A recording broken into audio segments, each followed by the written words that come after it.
Salut à tous, moi c'est The, je suis très content de vous retrouver pour un nouveau débrief. Pas moins de 6 rallyes ce week-end, il y en avait tellement que j'ai pas pu les mettre tous dans le titre. Donc on est parti tout de suite, générique.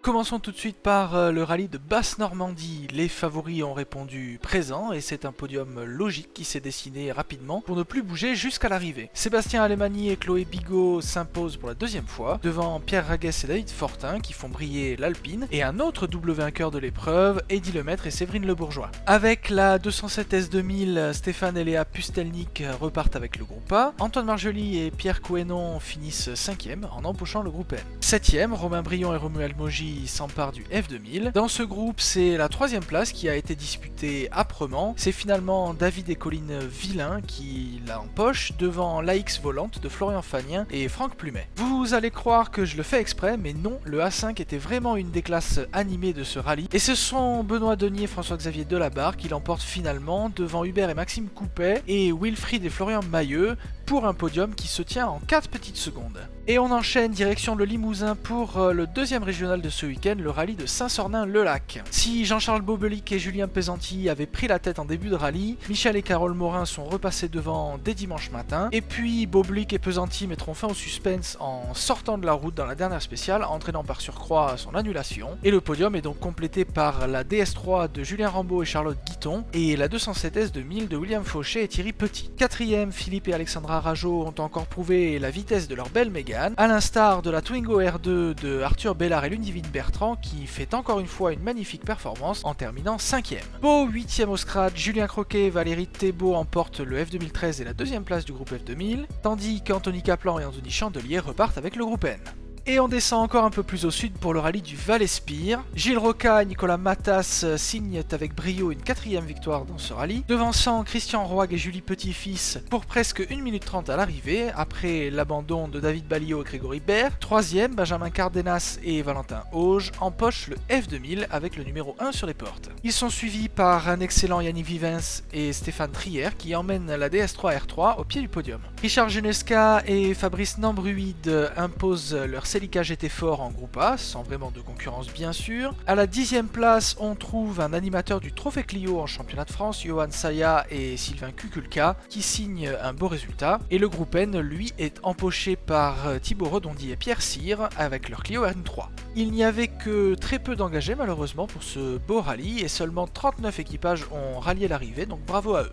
Partons ensuite dans les Alpes pour le rallye de Saint-Marcelin, il est là. C'était la revanche du rallye du Forez qui se jouait entre Jean-Marie Cuoc, Éric Vallon et Éric Rousset et Jean-David Gosset. Et c'est finalement le Lozérien qui l'emporte après une belle bataille, portant leur score total à 2-0. Un autre duel était annoncé entre la C3 de David Salanon et Jérôme Degout et la Skoda de Kevin Bochaté et Geoffrey Combe. Le Stéphanois avait un court avantage dans la dernière boucle avant d'être trahi par sa mécanique, laissant les Savoyards compléter le podium. Fabrice Becht et Arnaud Michal remportent le RGT, manquant la 4ème place pour 2 secondes 3 face à Philippe et Gérard Brun. Christophe Magnou et Anthony Villanova s'imposent en groupe A avec la 207 S2000 après l'abandon de Thibaut Mounard et Thierry Marel qui faisaient une belle course. C'était à mon poste et je vous promets que j'ai fait tout mon possible pour les aider à repartir. Les autres vainqueurs de groupe se sont probablement donné le mot, en tout cas ils sont regroupés, 24e, 25e et 26e, respectivement. Luc Payan et Damien Versino emportent le F2000 avec leur F213, Dominique et Ludovic Barjon le groupe N, et Olivier Perriola et Bastien Fontaine repartent avec le GT. Un tout petit peu plus loin, 28e et 2e du F2000, on trouve Sébastien Aubert et Lilian Cuer qui s'adjugent le F212 où le rythme était très élevé. La bataille promettait aussi d'être dantesque dans les petites classes du groupe N, et elle l'a été. Le N2 est finalement remporté par Guillaume Garel et Florian Tourné qui profitent de l'abandon de Jérémy Partenay et Lucas Piton-Cure, tandis qu'en N1, c'est Carl Pinheiro et Sarah Philippe qui avaient pris la tête avant d'être eux aussi trahis par leur mécanique et de laisser la victoire à Jérémy Jamet et Marine Journet. Mention spéciale aux Suissesses, Mireille Vidueira et Florine Kummer qui remportent le classement féminin et la classe R4 en nous gratifiant tout au long du rallye de passages tout en glisse. Allons à présent dans le Massif central pour l'ouverture du championnat de France sur terre au rallye Castine. Plein de rebondissements ce week-end, en fait on peut même dire que c'était un rallye qui défie toute la logique.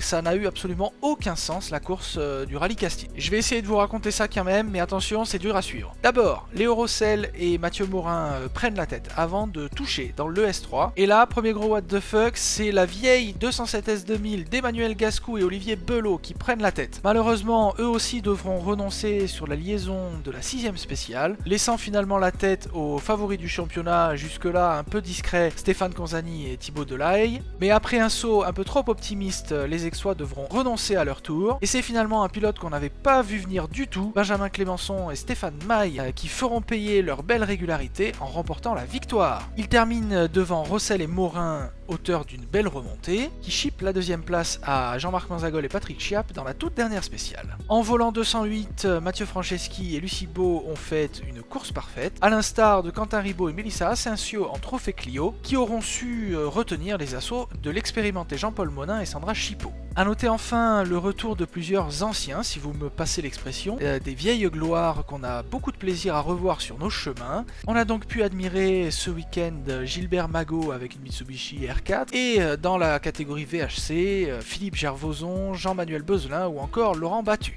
Et enfin, on termine direction la mer Baltique pour le rallye de Lettonie, 2ème manche du championnat d'Europe. Cette fois-ci, Nicolas Griazine et Constantin Alexandrov ont su allier leur vitesse habituelle à de la fiabilité et ils seront leaders de bout en bout de ce rallye. Craig Breen et Paul Nagel terminent 2ème, c'est leur meilleur résultat avec les pneus MRF. Et Alexei Lukianouk et Dimitri Eremeev complètent le podium après une course frustrante qui lui permet tout de même de garder la tête du championnat. Andreas Mikkelsen et Olaf Leune ont souffert d'une minute de pénalité appliquée dès la 2ème spéciale. Sans ça, il aurait terminé 2ème au lieu de la 5ème place à laquelle il termine vraiment. Nos Français, Johan Bonato et Benjamin Boulou, se sont fait piéger dans la spéciale de qualification et ils ont ouvert la route toute la première journée avant d'essayer de remonter et de subir une crevaison. C'est donc un résultat à oublier, mais une montagne d'expérience gagnée pour nos moniteurs de ski.